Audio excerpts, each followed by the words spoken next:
कहानी की शुरुआत में हम देखते हैं कि प्रशांत महासागर की सबसे गहरी गहराइयों में अचानक एक दरार खुली। एक अलग डायमेंशन से पहला राक्षस इस दरार के रास्ते धरती पर आ उतरा। वो इतना डरावना और विशाल था कि इंसान उसके सामने चींटियों जैसे लग रहे थे। अमेरिकी सेना ने फौरन लड़ाकू विमान भेजे और उस पर गोलाबारी की, लेकिन उसे खरोंच तक नहीं आई। आखिरकार 3 शहरों को मिट्टी में मिलाने के बाद परमाणु हथियार से उसे खत्म किया जा सका। लेकिन सबसे बड़ी मुसीबत राक्षस की मौत के बाद भी नहीं गई। उसके मरने के बाद एक जहरीला पदार्थ फैल गया, जिसे न तो हटाया जा सकता था और न नष्ट किया जा सकता था। उसने धरती के पर्यावरण को हमेशा के लिए दूषित कर दिया और 6 महीने भी नहीं बीते थे कि दूसरा राक्षस आ गया, फिर तीसरा, फिर चौथा। हमले लगातार और तेज होते जा रहे थे। दुनिया के तमाम देशों को समझ आ गया कि अब यह इंसानियत के जिंदा रहने का सवाल है। सब पुरानी दुश्मनियां भूलकर एक हो गए। सभी देशों की सबसे एडवांस टेक्नोलॉजी मिलाकर एक ऐसी मशीन बनाई गई जो इन राक्षसों से टक्कर ले सके। इसी योजना से जन्म हुआ जेगर प्रोग्राम का। लेकिन शुरुआत में रास्ता आसान नहीं था। शुरू में इन मशीनों को एक अकेला पायलट चलाता था, लेकिन इतनी बड़ी मशीन का नर्वस सिस्टम से जुड़ाव इंसानी दिमाग के लिए असहनीय था। पायलट लगभग मर ही जाते थे। तब इस प्रणाली को बदला गया। जेगर के कंट्रोल्स को 2 हिस्सों में बांटा गया और 2 पायलट एक साथ मिलकर दिमागी तालमेल बनाकर मशीन चलाने लगे। और फिर इन जेगर मशीनों ने साबित किया कि वो किसी भी उम्मीद से बढ़कर हैं। एक के बाद एक लड़ाइयां जीती गई। इंसानियत को पहली बार जीत की रोशनी दिखी। लोग जेगर पायलटों को हीरो मानने लगे। राक्षस बच्चों के खिलौनों में बदल गए। लेकिन यह सुकून असल में उस तूफान से पहले की खामोशी थी जो अभी आने वाला था। साल 2020 शैटर्ड डोम बेस में अचानक चौथे दर्जे के राक्षस की चेतावनी बजी। रैले ने जल्दी से अपने भाई यैंसी को नींद से जगाया। इस बार जो राक्षस आ रहा था वो अब तक का सबसे बड़ा था, जिसका कोड नेम नाइफ हेड था। दोनों भाइयों ने फटाफट कपड़े पहने और बड़े कदमों से कॉकपिट की तरफ बढ़े। टीम ने उन्हें लड़ाकू सूट पहनाए, हेलमेट लगाए और न्यूरल इंटरफेस लॉक किया। दोनों अपने जेगर के ड्राइविंग चैम्बर में घुसे और दिमागी जुड़ाव शुरू हुआ। फिर कंट्रोल रूम ने एयर ड्रॉप का बटन दबाया और दोनों भाइयों का जेगर कॉकपिट तेजी से नीचे गिरा। यह सीन इस फिल्म के सबसे यादगार सीन्स में से एक है। और तब पर्दे पर आया हमारा असली हीरो जिप्सी डेंजर। तीसरी पीढ़ी का यह जेगर 79 मीटर ऊंचा और वजन में 1980 टन भारी था, जिसे परमाणु टरबाइन इंजन से ताकत मिलती थी। दोनों भाइयों के कंट्रोल में यह मशीन किसी देवता की तरह तूफानी समुद्र में उतरी। अलास्का के तट से 10 किलोमीटर दूर एक मछुआरों की नाव तूफान में फंसी हुई थी। उन्हें किनारे तक पहुंचाना जरूरी था, वरना उन सभी की जान जाने का खतरा था। तभी रडार पर कुछ विशाल नजर आया। मछुआरों को लगा कि वो किसी आइलैंड के पास पहुंच गए हैं, लेकिन जब उन्होंने ध्यान से देखा तो पता चला कि वह बहुत तेजी से उनकी तरफ आ रहा है। इससे पहले कि वो कुछ समझ पाते, समुद्र की गहराई से नाइफ हेड उभर आया। उस राक्षस के सामने उनके बचने की कोई उम्मीद नहीं थी, लेकिन ठीक उसी पल पीछे से एक रोशनी चमकी। जिप्सी डेंजर ने अपनी विशाल हथेली से मछुआरों की नाव को उठाया और नाइफ हेड के हमले से ठीक पहले उसे सुरक्षित जगह रख दिया। अब किसी की चिंता नहीं थी। अब असली लड़ाई शुरू होनी थी। जिप्सी ने बिना रुके उस पर 3 पावरफुल अटैक्स किए, लेकिन 3 बार के बाद भी नाइफ हेड ज्यादा घायल नहीं हुआ, बल्कि और भड़क गया। उसने जिप्सी डेंजर का हाथ अपने जबड़ों में दबोच लिया। तभी जिप्सी ने भी उसका सिर पकड़ा और प्लाज्मा कैनन दागा। 3 जोरदार गोलों ने नाइफ हेड को समुद्र में पटक दिया। दोनों भाइयों ने सोचा मिशन पूरा हुआ। उन्होंने हेडक्वार्टर को खबर दी और वापसी शुरू की। लेकिन तभी वो हुआ जिसकी उम्मीद नहीं थी। नाइफ हेड अचानक समुद्र से उछलकर ऊपर आया और एक जोरदार थप्पड़ मारा। इस अचानक हमले से दोनों भाई संभल नहीं पाए। उन्होंने फिर प्लाज्मा कैनन उठाई, लेकिन नाइफ हेड ने पहले ही अंदाजा लगा लिया और जिप्सी का वो हाथ ही उखाड़ दिया। उसी दर्द की लहर दोनों पायलटों के पूरे जिस्म में दौड़ गई। नाइफ हेड ने इसी मौके का फायदा उठाया और सीधे कॉकपिट पर हमला शुरू कर दिया। यैंसी को पता चल गया था कि अब कॉकपिट ज्यादा देर नहीं टिकेगी। उसने रैले को आखिरी बात कहनी शुरू की, लेकिन अगले ही पल नाइफ हेड ने उसे कॉकपिट समेत पकड़ लिया। रैले अकेला रह गया और उसके शरीर में तेज दर्द होने लगा। भाई के जाते ही दिमागी जुड़ाव टूट गया। रैले अकेले इस विशाल जेगर को नहीं चला सकता था। नाइफ हेड बिना रुके हमले कर रहा था, लेकिन रैले ने हार नहीं मानी। अकेले पायलट के असहनीय नर्वस प्रेशर को झेलते हुए उसने एक बार फिर प्लाज्मा कैनन उठाई। अब उसे यैंसी का बदला लेना था। नाइफ हेड को अभी तक नहीं पता था कि उसकी मौत आ चुकी है। अगले ही पल एक जोरदार धमाका हुआ और हेडक्वार्टर का जिप्सी डेंजर से संपर्क टूट गया। जनरल दुखी होकर पीछे मुड़ा। उसे पता था कि जिप्सी डेंजर शायद अब नहीं रहा। कैमरा कट हुआ और एक बर्फीले किनारे पर पहुंचा। एक बूढ़ा और उसका पोता मेटल डिटेक्टर लेकर उस बर्फीले किनारे पर घूम रहे थे। जब उन्हें एक खिलौना मिला तो दोनों खुशी से भर उठे। तभी मेटल डिटेक्टर से जोरदार संकेत आने लगे। बूढ़े ने सोचा मशीन खराब हो गई है, लेकिन अगले ही पल उन्होंने जो देखा उस पर उन्हें यकीन ही नहीं हुआ। जिप्सी डेंजर लड़खड़ाते कदमों से किनारे की तरफ आ रहा था। किनारे पर पहुंचते ही उसने अपने घुटने टेक दिए और वहीं गिर पड़ा। रैले घायल हालत में कॉकपिट से बाहर निकला। उसकी आंखों में बेबसी और दर्द साफ दिख रहा था। बूढ़ा उसे बुलाता रहा, लेकिन कानों में भनभनाहट की वजह से उसे कुछ सुनाई नहीं दे रहा था। जैसे ही उसकी नजर अपने पेट पर पड़े जख्म पर गई, वो वहीं बेहोश होकर गिर पड़ा। अब साफ था कि इंसानियत ज्यादा दिन नहीं टिकने वाली। इसके बाद कई चौथे दर्जे के राक्षस आने लगे और जेगर एक के बाद एक हारते गए। उन्हें बनाने की रफ्तार से कहीं तेज वो नष्ट हो रहे थे। 5 साल बीते। राक्षसों के हमले अब और बढ़ते चले गए। संयुक्त राष्ट्र ने फैसला सुनाया कि जेगर प्रोग्राम अब कारगर नहीं रहा। उन्हें लाइफ वॉल यानी अपनी समुद्री दीवार प्रोजेक्ट में ज्यादा भरोसा था। जेगर प्रोग्राम को बंद करने का आदेश आया। हांगकांग को छोड़कर सभी बेस बंद हो गए और सारा पैसा दीवार बनाने में लगा दिया गया। लेकिन 2025 की 2 जनवरी को जिस दीवार पर इतनी उम्मीदें टिकी थीं, उसे एक चौथे दर्जे के राक्षस नाइफ हेड ने पल भर में तोड़ दिया। लोगों में दहशत छा गई। आखिरकार एक रिटायर्ड पायलट ने 5वीं पीढ़ी के अकेले बचे जेगर यूरेका रेडर को उठाया और उस राक्षस से भिड़ गया और सीने में लगी मिसाइलों से उसे खत्म किया।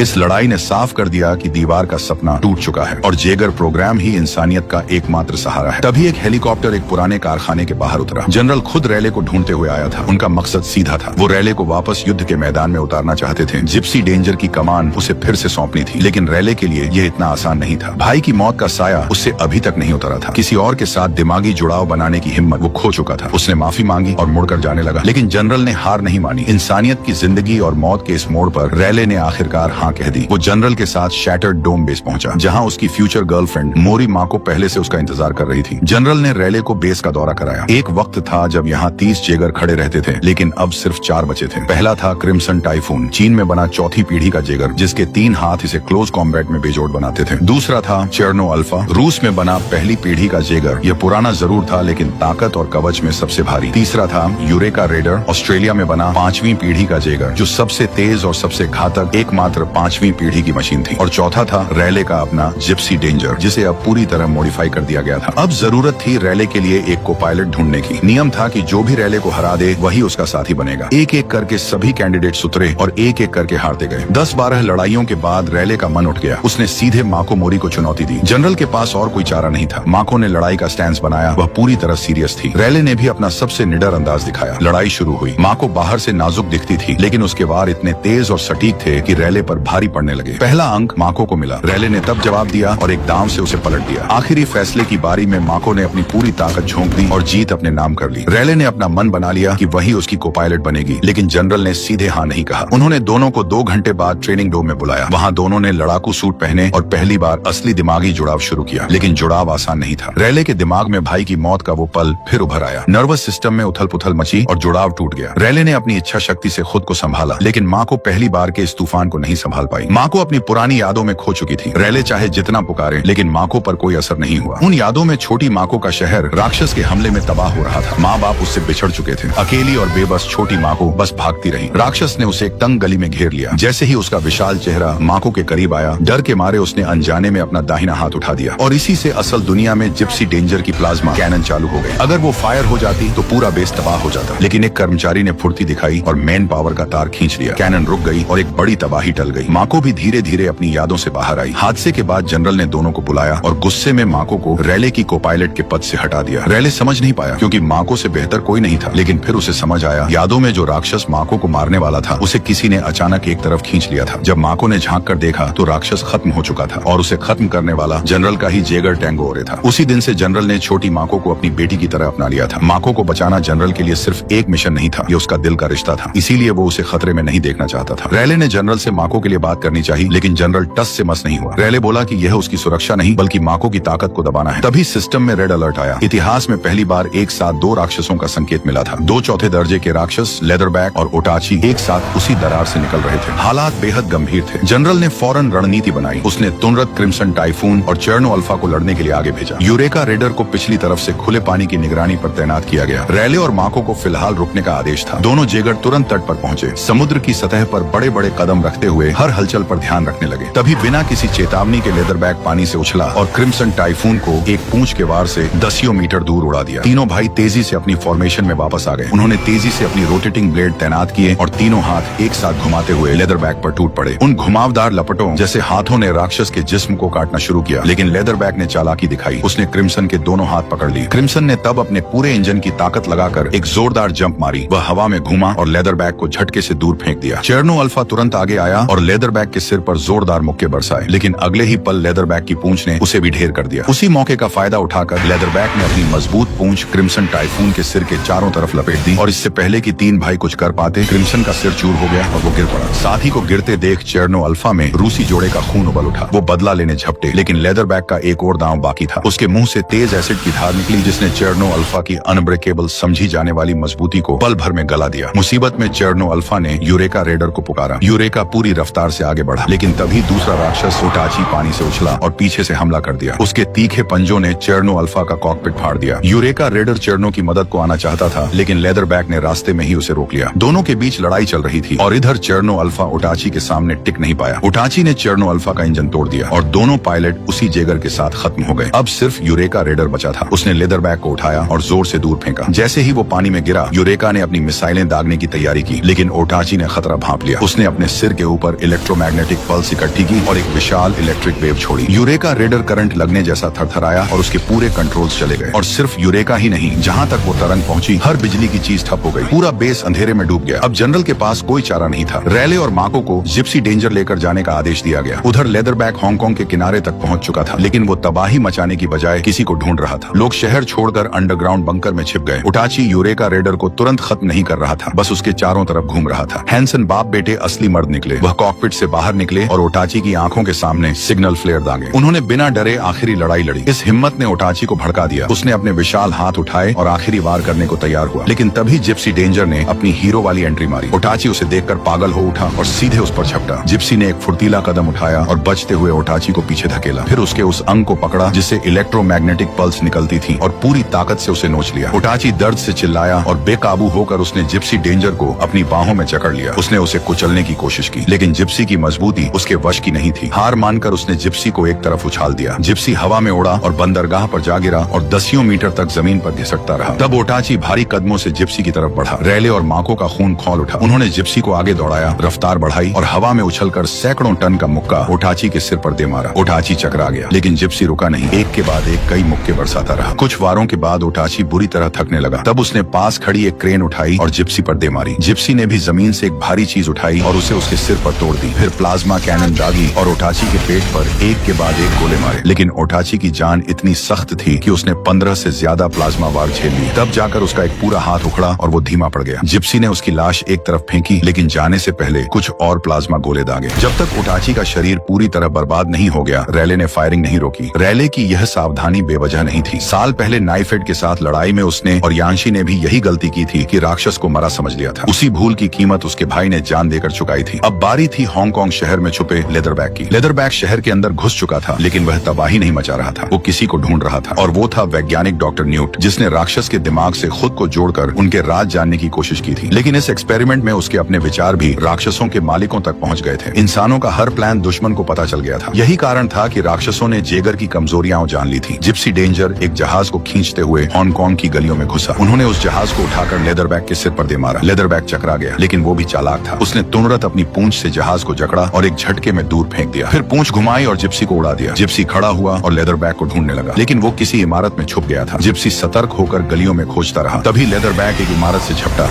जिप्सी ने फुर्ती दिखाई, 2 मुक्के सिर पर मारे, लेकिन तीसरा लेदरबैक ने बचा लिया और जोर से धकेलकर जिप्सी को एक इमारत में घुसेड़ दिया। फिर मुंह से एसिड की धार छोड़ी। जिप्सी तुरंत बगल हटकर बच गया। लेदरबैक ने फिर हमला करने की कोशिश की, लेकिन जिप्सी ने उसकी जीप पकड़ ली और उखाड़ने लगा। लेदरबैक ने तब पूंछ से जिप्सी का दूसरा हाथ दबोचा और उसका सिर कुचलने की कोशिश की। रैले ने माको को इशारा किया और कूलिंग सिस्टम चालू किया। ठंडे लिक्विड के फव्वारे से लेदरबैक की पूंछ पल भर में बर्फ बन गई। जिप्सी ने एक झटके से उसे तोड़ दिया। फिर पूरी ताकत से जीभ नोच ली। जीभ खोकर लेदरबैक और भी पागल हो गया। वो उछला और दोनों पैरों से जिप्सी की छाती जकड़ ली, लेकिन तभी कुछ ऐसा हुआ जिसकी किसी को उम्मीद नहीं थी। लेदरबैक के दोनों तरफ से पंख निकले। वो जिप्सी को लेकर आसमान में उड़ने लगा। लेदरबैक का इरादा साफ था, जिप्सी को इतनी ऊंचाई पर ले जाना कि पायलट ऑक्सीजन की कमी से मर जाए। जल्द ही वो इतनी ऊंचाई पर पहुंच गए जहां हवा खत्म होने लगी। कॉकपिट में अलार्म बज उठा। प्लाज्मा कैनन भी लड़ाई में खत्म हो चुका था। ऐसा लगा जैसे अब कोई रास्ता नहीं बचा, लेकिन जिप्सी का एक आखिरी दांव बाकी था। उसकी नई अपग्रेड की हुई तलवार। जिप्सी ने तलवार निकाली और पूरी ताकत से लेदरबैक के पंखों को चीर दिया, लेकिन अब जिप्सी खुद हजारों मीटर की ऊंचाई से गिर रहा था। इतने वजन के साथ अगर वह गिरते तो सीधा चूरा हो जाता। तभी रैले ने दिमाग दौड़ाया। उसने सीने में लगे परमाणु रिएक्टर को उल्टा चलाया। उससे निकलने वाले जोरदार धक्के ने गिरने की रफ्तार को काफी कम कर दिया। बाकी का झटका जिप्सी की धातु को खुद झेलना था। गिरते ही एक तेज धमाका हुआ। कई मीटर ऊंचा धूल का बादल उठा और जब धुआं छठा तो जिप्सी डेंजर जमीन पर खड़ा था। ये लड़ाई इंसानों ने जीत ली, लेकिन अभी एक और जंग बाकी थी। जल्द ही हेडक्वार्टर ने एक और संकेत पकड़ा। 3 नए राक्षस दरार से निकले थे, लेकिन हमला नहीं कर रहे थे। वो दरार के आसपास मंडरा रहे थे जैसे किसी चीज की रखवाली कर रहे हूँ। बेस में फिर अलर्ट बजा। बूढ़ा हैंसन घायल था, इसलिए जनरल ने खुद यूरेका रेडर की कमान संभालने का फैसला किया। माको को पता था कि जनरल की तबीयत उन्हें यह करने की इजाजत नहीं देती। इस लड़ाई में वो जान गंवा सकते थे, लेकिन यह इंसानियत की आखिरी जंग थी। जनरल को खड़ा होना ही था। माको का दिल भारी था, लेकिन उसने जनरल की इच्छा का सम्मान किया। तभी डॉक्टर हरमन ने अपनी कैलकुलेशन से अंदाजा निकाला कि जो राक्षस आ रहे हैं उनमें 2 चौथे दर्जे के और 1 5वें दर्जे के राक्षस हो सकते हैं, लेकिन सेंसर सिर्फ 2 चौथे दर्जे के राक्षस दिखा रहा था। डॉक्टर हरमन को यकीन था कि कुछ छुपाया जा रहा है। सच जानने के लिए उन्होंने और डॉक्टर न्यूट ने मिलकर एक बार फिर राक्षस के दिमाग से जुड़ाव बनाया, और जो पता चला वो सबकी सोच से परे था। दुश्मन न सिर्फ राक्षसों को काबू कर सकता था, बल्कि उनके जीन बदलकर उन्हें और खतरनाक बना सकता था। इससे भी बड़ी बात यह थी कि उस दरार में एक डीएनए की पहचान करने वाला सिस्टम था। उसमें से सिर्फ वही गुजर सकता था जिसके भीतर राक्षस का जीन हो। इधर जिप्सी डेंजर और यूरेका रेडर पैसिफिक ओशियन की गहराई में उतर चुके थे और परमाणु बम से दरार को उड़ाने की तैयारी कर रहे थे। तभी डॉक्टर न्यूट ने दौड़ते हुए आकर उन्हें रोका और सारा राज बताया। अभी वो फैसला भी नहीं कर पाए थे कि सिस्टम ने तीसरे राक्षस का संकेत दे दिया। डॉक्टर हरमन की कैलकुलेशन सही निकली। ये इतिहास का पहला 5वें दर्जे का राक्षस था, सबसे बड़ा जो अब तक देखा गया था। उसका नाम स्लेटन था। यूरेका रेडर ने अपनी तलवारें निकाली और लड़ाई की फॉर्म बनाई। जिप्सी पीछे रहकर मदद के लिए तैयार था। तभी दूसरे राक्षस ने पीछे से अचानक हमला किया। जिप्सी ने उसका सिर पकड़ा और एक जोरदार झटके से उसे गिरा दिया, फिर गला दबाकर जमीन पर पटक दिया। राक्षस दर्द से चिल्लाने लगा। उधर यूरेका रेडर का हाल बुरा था। स्लेटन की एक पूंछ ने उसे दसियों मीटर दूर उड़ा दिया और वो कुछ देर के लिए आउट ऑफ कंट्रोल हो गया। जिप्सी ने तलवार निकाली और छोटे राक्षस को खत्म करने के लिए आगे बढ़ा। तभी तीसरा राक्षस रैजरबैक तेजी से आया और उसने जिप्सी का पूरा एक हाथ काट लिया। उसी पल स्कनर ने पैर के जोड़ पर काट लिया। 2 चौथे दर्जे के राक्षस एक साथ जिप्सी को घेर रहे थे और हालात बिगड़ते जा रहे थे। जिप्सी ने तुरंत फैसला लिया। तलवार स्कनर के सिर में घोंपी और उसे ज्वालामुखी के मुंह में पटक दिया। जलन से तड़पकर स्कनर ने जकड़ छोड़ी और भाग निकला। जिप्सी पीछे जाना चाहता था, लेकिन पैर का जोड़ बुरी तरह टूट चुका था। और तभी रैजरबैक फिर तेज रफ्तार से आया। अब बचने का वक्त नहीं था। जिप्सी ने तलवार उठाई और रैजरबैक के जिस्म में घुसेड़ते हुए उसका पेट चीर दिया। इधर यूरेका रेडर स्लेटन से लड़ रहा था। 5वीं पीढ़ी के जेगर के सामने स्लेटन को भी नुकसान उठाना पड़ा। उसका हाथ लगभग कट ही गया था और खून बह रहा था। मौत का एहसास होते ही स्लेटन ने एक भयानक दहाड़ लगाई। उसकी आवाज सुनकर घायल स्कनर भी घिसटते हुए वापस आ गया। जिप्सी भी मदद को जाना चाहता था, लेकिन जनरल ने मना कर दिया और उन्हें दूर रहने का आदेश दिया, क्योंकि जनरल ने फैसला कर लिया था। वो यूरेका रेडर में रखे परमाणु बम से दोनों राक्षसों के साथ खुद को भी उड़ाने वाले थे, और जिप्सी का काम था कि उसमें लगे परमाणु इंजन से उस दरार को हमेशा के लिए बंद करना। यही इंसानियत की आखिरी उम्मीद थी। जब दोनों राक्षस यूरेका के करीब आ गए तो जनरल ने बिना एक पल गंवाए बम का स्विच दबा दिया। एक विशाल परमाणु विस्फोट हुआ। ऊर्जा की लहर हर तरफ फैल गई। जिप्सी ने खुद को झुकाकर उस भयानक झटके को जैसे तैसे संभाला। विस्फोट ने पानी के नीचे एक खालीपन बना दिया था और फिर समुद्र का पानी एक बार फिर उसमें भर गया। जिप्सी को एक बार फिर झटका लगा, जिससे उसके सारे सिस्टम में लाल बत्तियां जलने लगी। लेकिन यह सब झेलने के बावजूद जिप्सी डेंजर को अपना काम पूरा करना था। वो एक राक्षस की लाश को खींचते हुए दरार की तरफ बढ़ा, लेकिन तभी स्लेटन सामने आ गया। परमाणु बम भी उसे पूरी तरह मार नहीं पाया था। अब कुछ सोचने का वक्त नहीं था। रैले ने जिप्सी की पीठ का प्रोपल्शन सिस्टम चालू किया और सीधे स्लेटन से जा भिड़ा। स्लेटन का शरीर चिर गया और दोनों साथ दरार में जा गिरे। रैले ने फिर परमाणु रिएक्टर से गर्म परमाणु कचरा छोड़ा, जिसने स्लेटन को जलाना शुरू किया। आग की लपटें फूटी और स्लेटन चीखते हुए हमेशा के लिए खामोश हो गया। जिप्सी स्लेटन की लाश को लेकर दरार में और गहरा उतरता गया। वहाँ का नजारा रोंगटे खड़े कर देने वाला था। आसमान में एक विशाल आंख टिकी थी और दुश्मन अनगिनत राक्षस बना रहा था। रैले ने फुर्ती से रिएक्टर का ऑटो डिस्ट्रक्शन प्रोग्राम चालू किया और माको को बचाव कैप्सूल में बाहर भेज दिया और खुद एक और कैप्सूल में सवार होकर निकला। जैसे ही गिनती 0 पर पहुंची, जिप्सी डेंजर एलियंस की दुनिया में नीले सूरज की तरह फट गया। वो विशाल ऊर्जा एलियंस की पूरी दुनिया को तहस नहस कर गई और दोनों दुनियाओं को जोड़ने वाली दरार भी हमेशा के लिए बंद हो गई।